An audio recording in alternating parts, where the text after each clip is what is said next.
Stories that stay.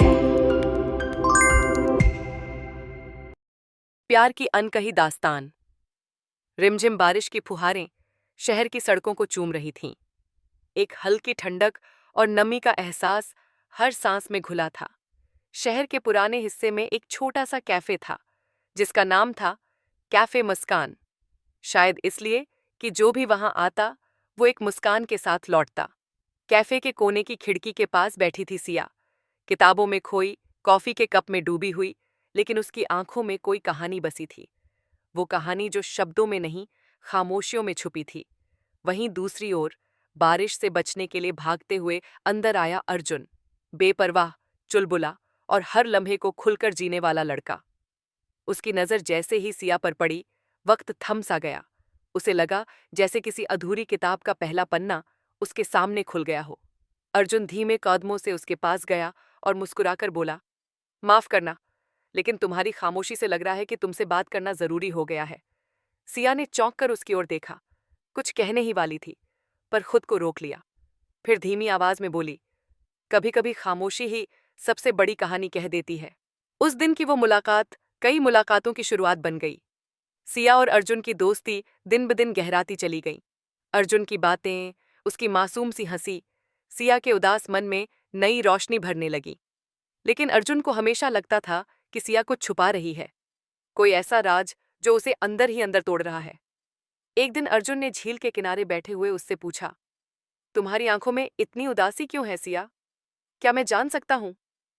Siya ने चुपचाप कहा, जब कोई अपना छोड़कर चला जाता है तो दिल का एक हिस्सा साथ ले जाता है। मेरे पापा का एक्सीडेंट हुआ था और तब से सब कुछ बदल गया। मम्मी और मैं जैसे बस जिंदा हैं, जी नहीं रहे। अर्जुन ने उसका हाथ थामा और बोला, मैं तुम्हारे साथ हूं सिया। अगर तुम चाहो तो मैं तुम्हारे हर दर्द को अपना बना लूंगा। सिया की आंखों में पहली बार नमी के साथ राहत झलकी। सब कुछ सही लग रहा था। लेकिन कहानी में मोड़ तब आया जब अर्जुन को एक अनजान नंबर से मैसेज आया, उससे दूर रहो, वो नहीं है जो दिखती है। अर्जुन चौंका। शुरुआत में उसने मजाक समझा, लेकिन फिर ऐसे कई मैसेज आने लगे। वो नंबर ट्रेस नहीं हो पा रहा था। अर्जुन ने सिया से इस बारे में पूछा, लेकिन उसने टाल दिया। कभी कभी लोग बिना वजह भी नफरत करते हैं, ध्यान मत दो। पर अर्जुन अब सतर्क हो गया था।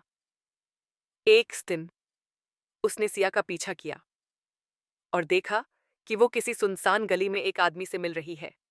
वो दोनों कुछ कागजों की अदला बदली कर रहे थे। अर्जुन हैरान था, क्या सिया सच में कुछ छुपा रही है?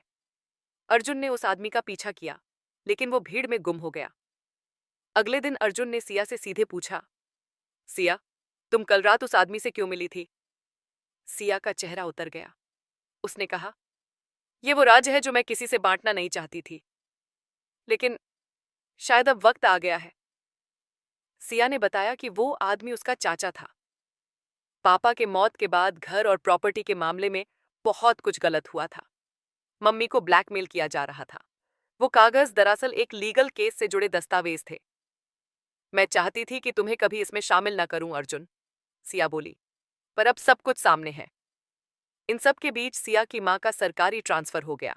उन्हें शहर छोड़ना था। सिया ने अर्जुन से मिलने आकर कहा, मुझे जाना होगा अर्जुन, शायद हम फिर न मिलें।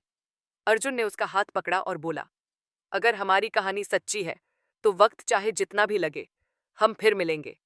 तुम बस अपनी मुस्कान को मत खोना। सिया की आंखों से आंसू गिर पड़े। मैं वादा करती हूं। वक्त बीतता गया। अर्जुन वही रहा, उसी कैफे में, उसी टेबल पर, हर बारिश में बैठा रहता।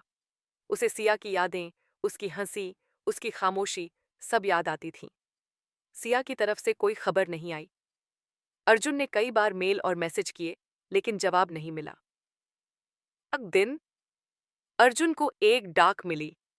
उसमें सिर्फ एक फोटो था, सिया की, एक छोटे शहर के अस्पताल में मरीजों के बीच काम करते हुए, और एक लाइन लिखी थी, जो खो गया था उसे फिर से पाने की कोशिश कर रही हूं।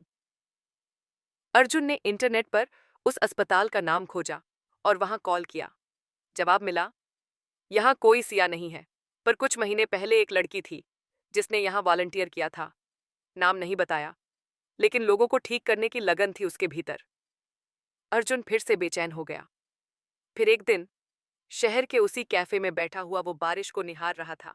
तभी एक जानी पहचानी आवाज ने उसे चौंका दिया। तुम अब भी यहाँ आते हो?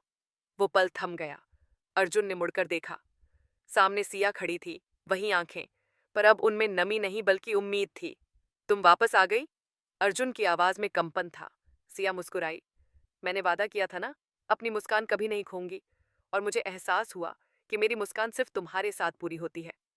अर्जुन ने गहरी सांस ली और कहा, मैंने भी वादा निभाया, इंतजार किया। कुछ ही दिनों बाद अर्जुन को वो नंबर फिर से मैसेज करता है। तुमने गलत इंसान पर भरोसा किया, तुम्हें सब कुछ पता नहीं। अर्जुन ने इस बार पुलिस की मदद ली और उस नंबर को ट्रैक किया।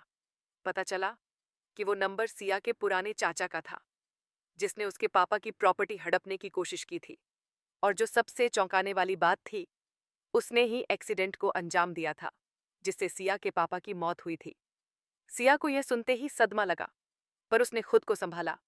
केस दोबारा खोला गया और उसके चाचा को गिरफ्तार कर लिया गया। इस बार बारिश सिर्फ एक मौसम नहीं थी, वो एक नई शुरुआत की निशानी बन गई। सिया और अर्जुन ने मिलकर एक एनजीओ खोला, खामोशी की मुस्कान, जहां वे मानसिक आघात से जूझ रहे युवाओं की मदद करते हैं। कभी कैफे की खिड़की से बाहर देखने वाली लड़की अब जिंदगी की तरफ मुस्कुराकर देखती है, क्योंकि अब उसकी दुनिया में अर्जुन था, और अर्जुन के पास उसका अधूरा नहीं, पूरा प्यार था। सच्चा प्यार सिर्फ मिलने में नहीं, बल्कि इंतजार, समझ और भरोसे में बसता है। वो कहानी जो खामोशी में शुरू हुई थी, अब मुस्कुराहटों में जिंदा थी। एक ऐसी दास्तान जो अनकही थी, पर फिर भी सब कुछ कह गई। Please like, share, and subscribe our channel for more interesting stories.